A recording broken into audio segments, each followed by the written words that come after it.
नमस्कार, आप देखें टुडेस हॉटलाइन। मैं हूं वीरेंद्र कुमार और आपकी स्क्रीन पर अगर आप देखें तो इस वक्त जब आप इंडस्ट्रीज को देखेंगे तो इंडस्ट्रीज एग्जैक्टली अगर आप देखें डे लो और डे हाई के मिड पे खड़े हैं। एक अंश बाजार का अगर आप देखें एक्सपायरी डे का यानी 9:15 से लेकर 10:30 तक का पूरा हो गया और इसमें हमारी सुबह अप्रोच क्या थी और अब क्या हो रहा है और क्या कर सकते हैं उस पर हम बात करेंगे, आपके प्रश्नों के जवाब लेंगे। जरिया इस कार्यक्रम में जुड़ने का आपको मालूम है वो व्हाट्सएप नंबर वो आपके स्क्रीन पर आएगा, नीचे भी आएगा और टोल फ्री नंबर और आस्क आवाज #आस्क आवाज कैश और FNO इस पर आप अपना ट्वीट करके हमें प्रश्न पूछ सकते हैं। मैं कोशिश करूंगा पूरी आपके अधिक से अधिक प्रश्न इसमें लेने की, लेकिन पहले निफ्टी और निफ्टी बैंक लेके आइए। आज सुबह हमारी अप्रोच कहते देखिए आज थी चैनल नीचे 9100 और ऊपर थी करीब 9280 और 9350। निफ्टी हालांकि खुला उतना खराब नहीं और हालांकि अगर आपने उस वक्त वहां पे बाय किया हो 9280 और 9350 के जोन को ये पार नहीं कर पाया, तो 9280 से इसने न्यूट्रल लिया। अब ये जनाब नीचे आ चुके हैं, तो अभी फॉर द टाइमिंग मैं डेटा दिखाऊंगा आपको कुछ देर में, लेकिन फिलहाल आप निफ्टी को अवॉइड कीजिए। निफ्टी बैंक ने आज सुबह की अप्रोच पर बखूबी अपना अगर आप देखें कहीं ना कहीं दाव खेला। 19,300 19,400 के जोन में बाय था, ऊपर गया 19,800 पे निकल रही है क्योंकि 20,000 पे कॉल राइटर था, तो बिल्कुल सही रहा हुआ अप्रोच। अब मानस से एग्जैक्टली थोड़ा सा जानने की कोशिश करते हैं कि करना क्या चाहिए। मानस एक्सपायरी डे है, बाजार निफ्टी बैंक रेंज को रेस्पेक्ट दे रहे हैं। ट्रेडर्स के लिए अब यहां से आगे निफ्टी बैंक में बचा क्या है?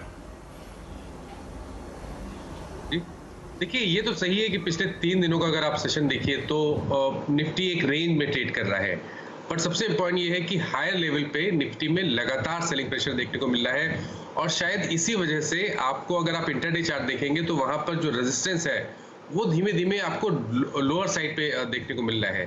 तो मेरा समझना है कि अब 9500 के लेवल्स को आपको ध्यान में रखना है। जब तक निफ्टी 9500 के नीचे ट्रेड करता है, ये सेल ऑन रैलीज मार्केट है, पॉसिबिलिटी बहुत ज्यादा है कि जल्दी ही शायद आज ही हमें निफ्टी 9100 के आसपास टेस्ट करने की कोशिश करेगा और मैं अभी भी समझता हूं कि शायद हमें 8800 और 8900 तक के लेवल्स जल्दी ही निफ्टी में देखने को मिलेंगे। ओके, चलिए आज याद रखिएगा एक HUL बहुत बड़ा एलिमेंट था और जब ग्लेक्सो ने 6% रिकवरी अपना स्टेक एग्जिट किया यहाँ पर 1902 से 1957 रुपए के बीच में एग्जिट हुआ। इस प्राइस का मतलब क्या है, क्योंकि HUL डे हाई पे ट्रेड कर रहा है, मैं कुछ देर में डिस्कस करूंगा, लेकिन उससे पहले जरा आपके कुछ प्रश्न ले लेते हैं। और इस क्रम में आज पहला प्रश्न जो मैं लेने जा रहा हूँ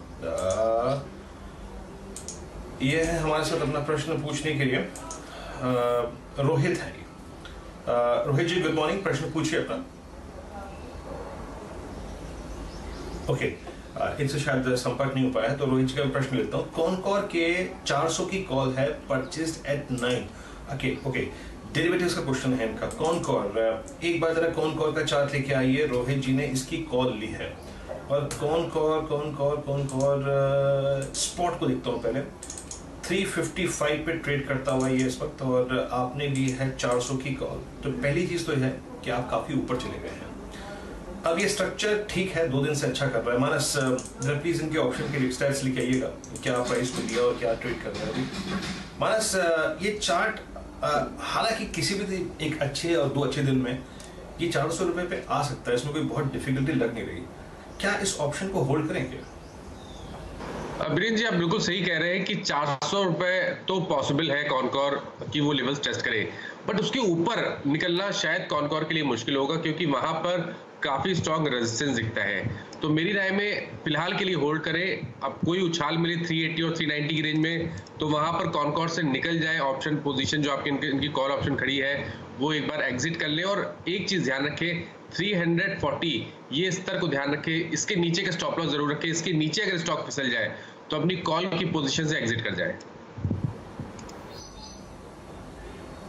ओके, हाँ उम्मीद है सर आपको राय मिली होगी। इस बीच अगर आप देखिए महत्वपूर्ण खबर आपके स्क्रीन के निचले भाग पे, विशाखापट्टनम में एक गैस लीक होने से करीब 7 लोगों की मौत हुई है।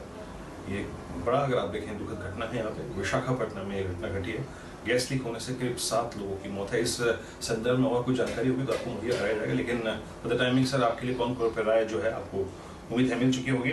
अब आगे बढ़ते हैं और एक प्रश्न लेते हैं। हमारे साथ कितन है अपना प्रश्न पूछने के लिए। कितन गुड मॉर्निंग, प्रश्न पूछिए अपना। जी, सर ये मेरे पास एक एचयूएल का एक लॉट है जून सीरीज़ का 2042 का रेट है। ओके, एक्चुअल लिया है आपने 2042 पे एक लॉट है आपके पास। ओके मैम, आज अगर आप देखें ग्लेक्सो का इशू हो गया, उसके चलते ग्लेक्सो जब 6% अगर आप देखें अपना माल बेचने आया तो ये नीचे आया।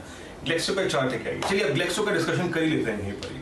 देखिए कल सीएनबीसी आवाज ने सबसे पहले ये स्टोरी ब्रेक की थी, यतिन ने, मेरे सहयोगी ने, कि ग्लेक्सो जो है वो अपना 6% स्टेक जो है एग्जिट करने जा रहे हैं। आज सुबह करीब करीब 1907 से लेकर 1957 के बीच में उन्होंने एग्जिट कर भी दिया।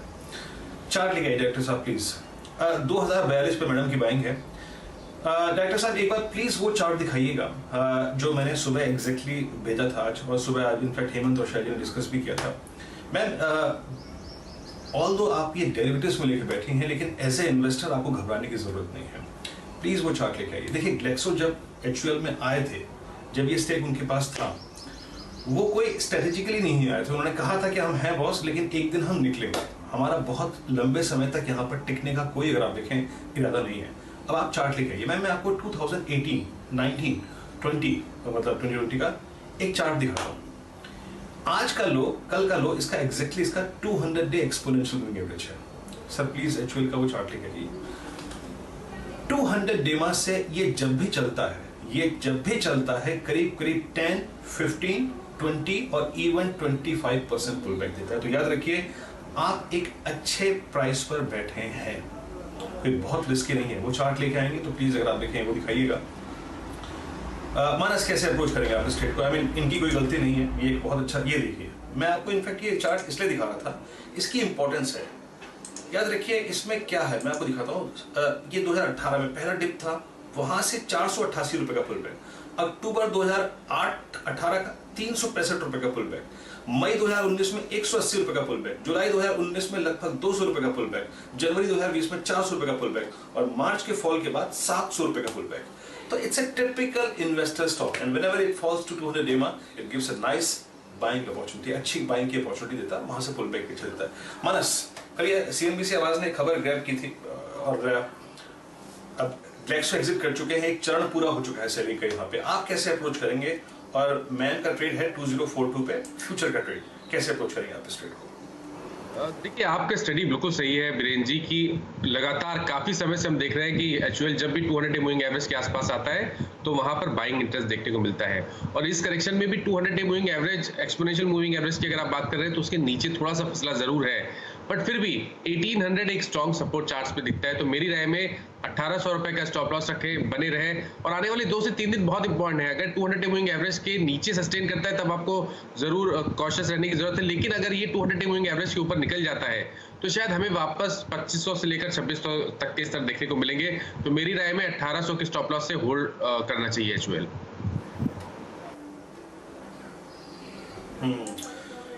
चलिए अब विषय को थोड़ा सा बदलते हैं और अब बात करते हैं यस बैंक की। प्लीज डायरेक्टर साहब एक बार यस बैंक लिखे आइए। यस बैंक अगर आप देखें बीते 4 महीने की सबसे बड़ी स्टोरी यस बैंक की थी। एक बड़ा कोलैप्स था, उसके बाद क्या क्या हुआ, और आज अगर आप देखें यस बैंक में करीब 28 रुपए 65 पैसे का भाव है आपकी स्क्रीन पे। सुबह बहुत स्ट्रॉन्ग खुला था, लेकिन अब थोड़ा सा नीचे है। यस बैंक के नंबर्स आए, और इन्हीं नंबर से बातचीत करने के लिए हमारे साथ यस बैंक के MD and CEO mister Prashant Kumar मौजूद हैं। मिस्टर कुमार, गुड मॉर्निंग कार्यक्रम में स्वागत है सर आपका। सर नंबर्स ऑल्दो बहुत डिफिकल्ट टाइम था, लेकिन फिर भी अगर आप देखें स्ट्रीट ने पॉजिटिव लिया है, आप पॉजिटिवली लिया है इन नंबर्स को। सर मैं एक चीज आपसे पूछना चाहूंगा यहाँ से आगे चलते हुए। ये क्वार्टर आपके लिए पिछले 2 क्वार्टर्स काफी डिफिकल्ट रहे, लेकिन अब बात करते हैं रिकवरी पाथ की, बिजनेस ग्रोथ की, साथ ही साथ एसेट्स क्वालिटी की। सर आज के इन नंबर्स के ऊपर अब आपको अगले 1-2 quarters, both in terms of NPS, both in terms of disbursements, कैसे लगते हैं? विश्वास कैसे एग्जैक्टली यस बैंक में लौट रहा है क्लाइंट्स का, चाहे वो बड़े क्लाइंट्स हों चाहे वो रिटेल क्लाइंट्स हों?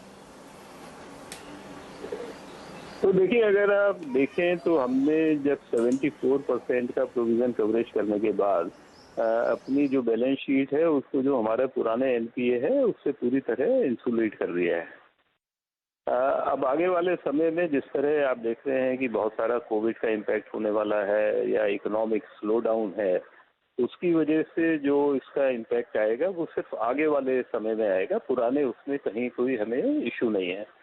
तो बैलेंस शीट एक बार इंसुलेट होने के बाद जो हमारा प्लान है, हम ऑलरेडी कॉरपोरेट से रिटेल की तरफ मूव कर रहे हैं, और दोनों साइड पर, लायबिलिटी साइड पर भी और लोन साइड पर। तो हमारी जो टीम्स हैं ग्राउंड लेवल पे, हमारे पास 1100 ब्रांचें हैं, बहुत स्ट्रॉन्ग हमारी जो वर्कफोर्स है जिसका कस्टमर कनेक्ट बहुत अच्छा है। साथ के साथ हमको एक चीज़ का और भी ध्यान रखना है कि येस बैंक जो है वो टेक्नोलॉजी में जो हमारा पेमेंट स्पेस है उसके अंदर मार्केट खड़ा है। आई मीन 2 चीजें हैं, और एक बड़ा नाम आपके साथ आके जुड़ गया था एसबीआई। अब आज की तारीख में जो जमीनी हकीकत है उसको देखते हुए एक चीज तो ये कि आपको कितने और फंड्स रेज करने की जरूरत है बिजनेस ग्रोथ के लिए और इसको आगे बढ़ाने के लिए, और साथ ही साथ कोई बड़ा इन्वेस्टर और जो आपके साथ जुड़ने को तैयार हो या इस क्रम में आने वाले समय में कुछ खबर दे सकें आप, जो आपसे जुड़ सकता है बड़ा इन्वेस्टर। तो हमारे पास अगर आप देखें तो अगर हम 4000 करोड़ का कैपिटल रेज करते हैं तो रेगुलेटरी रिक्वायरमेंट हमारी पूरी हो जाती है। पर अगर हम ये बात करें कि हम अपने को बहुत ही सेफ रखें इस सेंस में कि आगे अगर कोई आने वाला इम्पैक्ट है उसका असर ना पड़े, और साथ ही साथ हम आगे ग्रोथ की बात करें तो हमें 10 से 12 हजार करोड़ का कैपिटल हमारे लिए काफ़ी होगा। और बहुत सारे इंटरनेशनल और डोमेस्टिक इन्वेस्टर्स जो हैं उनका बहुत इंटरेस्ट है इस स्टॉक के अंदर। हम लोग सिर्फ वेट कर रहे थे अपने रिजल्ट्स की। अब रिजल्ट आने के बाद हमने मर्चेंट बैंकर्स भी आइडेंटिफाई कर लिए हैं जिनके साथ मिलकर अब हम बहुत ही जल्दी, कोशिश होगी जून क्वार्टर के अंदर, और डिपेंड करता है सीधी अप्रूवल्स वगैरह, तो ज़्यादा से ज़्यादा जुलाई तक जाके हम ये कम से, हमारी जो अप्रूवल्स हैं वो 15,000 करोड़ के हैं, पर हम 10 से 12,000 करोड़ का कैपिटल आराम से कर सकते हैं।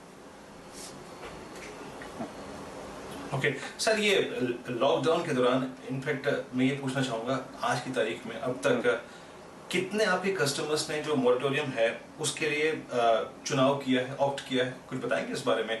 रिस्पांस कैसा रहा है इस दौरान में आपके कस्टमर्स का? तो हमारा जो रिस्पांस है, अगर आप देखें कि इमीडिएटली मोरेटोरियम हटने के बाद एक बार जो आउटफ्लो होना था डिपॉजिट का वो सबको मालूम था, पर उसके बाद 31 मार्च के बाद जो है वो बिल्कुल स्टेबलाइज कर गया है। बल्कि अप्रैल के महीने में हमारी टीम्स ने जो रिटेल एफडी जितनी ऑरिजिनेट की हैं, नई रिटेल एफडी, वो पिछले पूरे साल के किसी भी महीने से ज़्यादा है। तो लॉकडाउन के बावजूद, मॉरेटोरियम के बाद भी जो कस्टमर सर्विस है हमारी, जो हमारी डिजिटल आउटरीच है, उसके अंदर कस्टमर्स का बहुत ज़्यादा विश्वास है। और यही एक रीज़न है कि इस सब के बाद भी हम इतने ज़्यादा रिटेल डिपॉजिट हम रेज कर पाए। तो धीरे धीरे हम उसी तरह मूव कर रहे हैं कि हमारा डिपॉजिट बेस बिल्कुल स्टेबल हो जाएगा, ग्रेनुलर होगा, और हमें high cost large corporate deposit से डिपेंडेंसी जो है वो हमारी कम हो जाए। ओके सर, चाहे वो दो पक्ष होते हैं किसी भी बैंक के, अगर आप देखें चाहे वो एक क्लाइंट्स हो, कस्टमर्स हो, या दूसरा होता है आपका इन्वेस्टर। लेकिन जब मैं इन्वेस्टर की बात करता हूँ सर, अब आप ही के ऑडिटर्स ने जब रेड फ्लैग रेज किया है, और ऐसे में आपके लिए खुद फंड जुटाना कितना मुश्किल होगा, और आपके इन्वेस्टर के लिए आप पे ट्रस्ट करना थोड़ा सा मुश्किल हो जाता है। एग्जैक्टली ऑडिटर्स के इनटेक पर आपकी राय क्या है? मैं प्रतिक्रिया जानना चाहूंगा आपकी। नहीं, हमारा इन्वेस्टर देखिए, अगर आज की डेट में हम अपनी बात करें तो स्टेट बैंक ऑफ इंडिया और हमारे साथ जो प्राइवेट सेक्टर बैंक्स हैं वो हमारे इन्वेस्टर हैं। पर हम आगे का जो कैपिटल रेज है उसमें अपने इन्वेस्टर बेस को डाइवर्सिफाई करना चाहेंगे, और जिससे, और उसके लिए बहुत इंटरेस्ट इस स्टॉक के अंदर हमारे इंटरनेशनल और डोमेस्टिक इन्वेस्टर दोनों से मिल रहा है।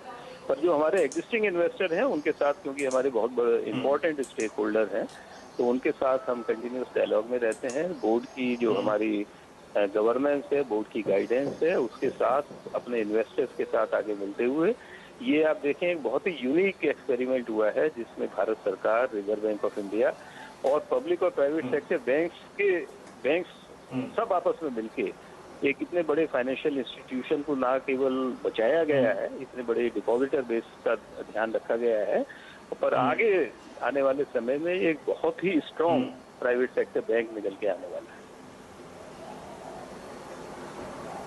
जी, बहुत बहुत शुक्रिया, आप इस कार्यक्रम में शामिल हुए, नंबर्स पे आपने बात की। आप लोग एक रिकवरी पाथ पे हैं और इन्वेस्टर्स का थोड़ा सा विश्वास बढ़ा है यस बैंक में। बेस्ट ऑफ लक सर आने वाले क्वार्टर्स के लिए और बहुत बहुत शुक्रिया इस कार्यक्रम में जुड़ने के लिए।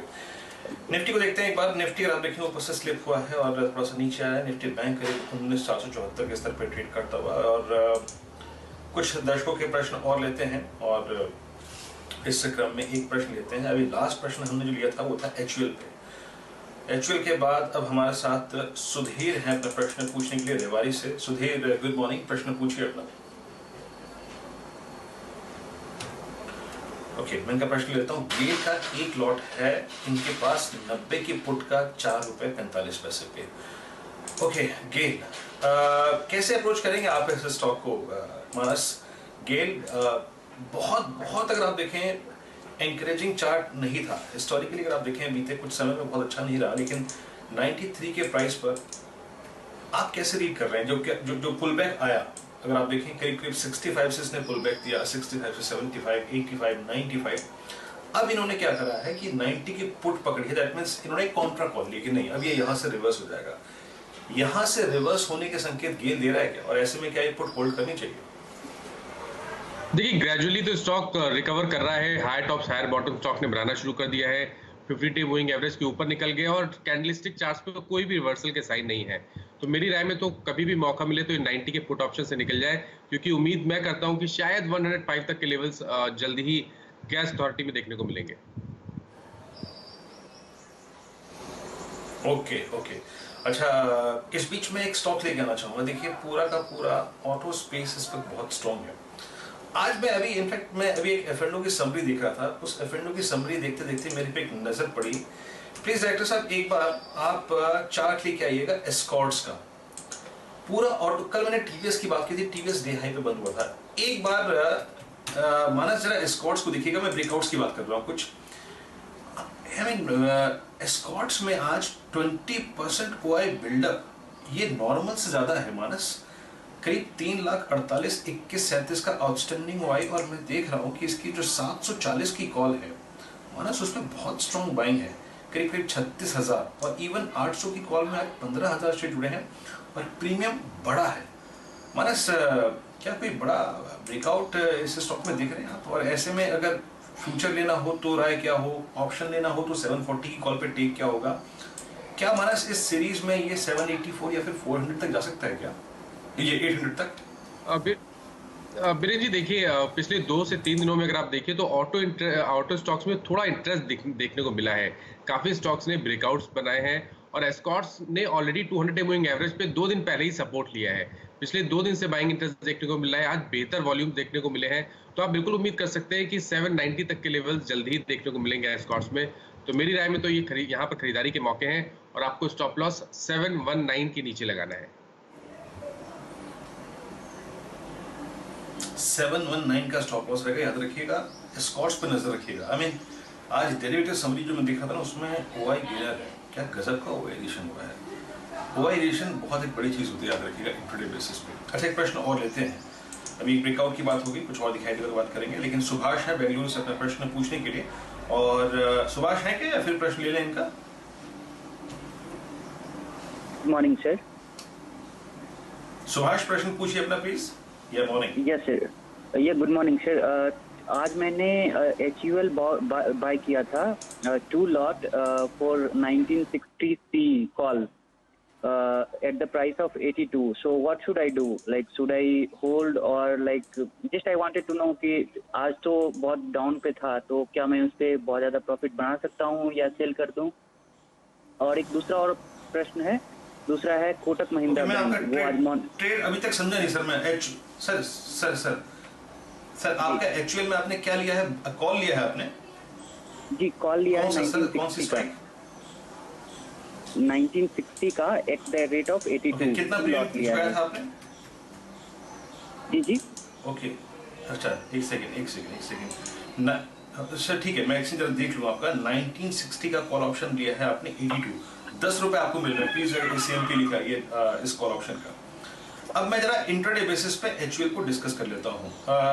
एचयूएल सुबह जिस प्राइस पे डील हुई, पहला चंक 1902 वो उसका लो था और उसके बाद ये पुल बैक मोड में है। मानस एक तरह बहुत सारे ट्रेडर्स ने आज सुबह हमारा डिस्कशन सुना होगा। यतिन था सुबह सुबह, शायद जी और हेमंत डिस्कशन कर रहे थे पोस्ट ओपनिंग। स्पेशली मैं डेडिकेटेड डिस्कशन करना चाह रहा हूँ इंट्राडे प्लेयर के लिए। अब इनका ट्रेड ग्रिप में है, कॉल ग्रिप में है कि 10 रुपए का प्रॉफिट हुआ है, क्या करें मानस? अगर ये 1980 ऊपर की तरफ कट गया इंट्राडे में तो क्या और प्रॉफिट मिल सकता है इनको? और उस कंडीशन में नया टारगेट क्या होगा? देखिए 1980 के लेवल्स अगर ब्रेक होंगे तो मेरा समझना है कि 2020 के लेवल्स टेस्ट होंगे एचयूएल में। तो फिलहाल के लिए इंट्राडे अगर केवल प्योरली इंट्राडे के हिसाब से अगर आप देख रहे हैं तो यहाँ बिल्कुल बने रहे, 1940 के नीचे स्टॉप लॉस रखे और आपके टारगेट 2020 के रहेंगे। ओके सर, होल्ड करिए। आपका ट्रेड अच्छा है और मैं आपको कुछ देर पहले वो चार्ट दिखा भी रहा था सर। याद रखिएगा आज के वॉल्यूम्स और आज की लोअर शेडो। लोअर शेडो क्या होता है? कहाँ खुला, उसके बाद नीचे कितना गया और रिकवर होकर आ गया। वो बहुत बहुत क्रिटिकल होता है किसी भी स्टॉक के लिए, वो इंडिकेट करता है कि आपने दाव सही खेल लिया है। अच्छा, एक प्रश्न और ले लेते हैं, समय की हालांकि कमी है लेकिन मैं फिर भी एक प्रश्न ले लेता हूँ यहाँ पर, और ये है अंकुर दलवाड़ी साहब का, मुंबई से अपना प्रश्न पूछ रहे हैं, मैसेज है। दलवाड़ी साहब प्लीज कार्यक्रम देखिएगा और सुन लीजिएगा ढंग से। टाइटन का मई का आपने पुट ऑप्शन लिया है 840 का। अब आप टाइटन का मानस टाइटन का पुट ऑप्शन लेके बैठे हैं ये, और टाइटन ट्रेड कर रहा है इस वक्त 851 पे। मानस ट्रेड तो इनका ठीक लग रहा है देखने में, क्या कहते हैं? एक बार के लिए होल्ड करें इस पुट ऑप्शन को क्या? बिल्कुल पुट ऑप्शन को होल्ड करना चाहिए क्योंकि यहाँ पर ट्रेंड वीक लगता है। लोअर टॉप लोअर बॉटम सार्ली चार्ट में दिख रहे हैं और शायद हमें 800 रुपए तक के लेवल्स टाइटन में जल्दी देखने को मिलेंगे। तो मेरी राय में पुट ऑप्शन में बने रहें और अपना स्टॉप लॉस 875 के ऊपर रखें। ओके चलिए सर, उम्मीद है आपको राय मिल गई होगी और मानस बहुत बहुत शुक्रिया, आप इस कार्यक्रम में शामिल हुए। सभी स्टॉक्स और इंडस्ट्रीज पे आपने राय रखी।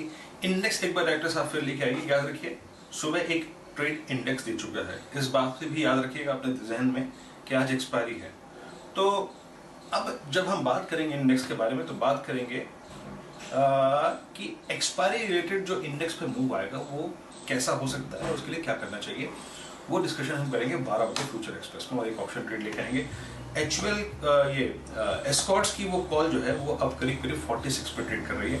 एस्कॉर्ट्स पे ध्यान रखिएगा, मैं इसे 12 बजे फिर डिस्कस करूंगा। फिलहाल ब्रेक के बाद हर्षदा आपके साथ होंगी खिलाड़ी नंबर 1 लेके। नमस्कार।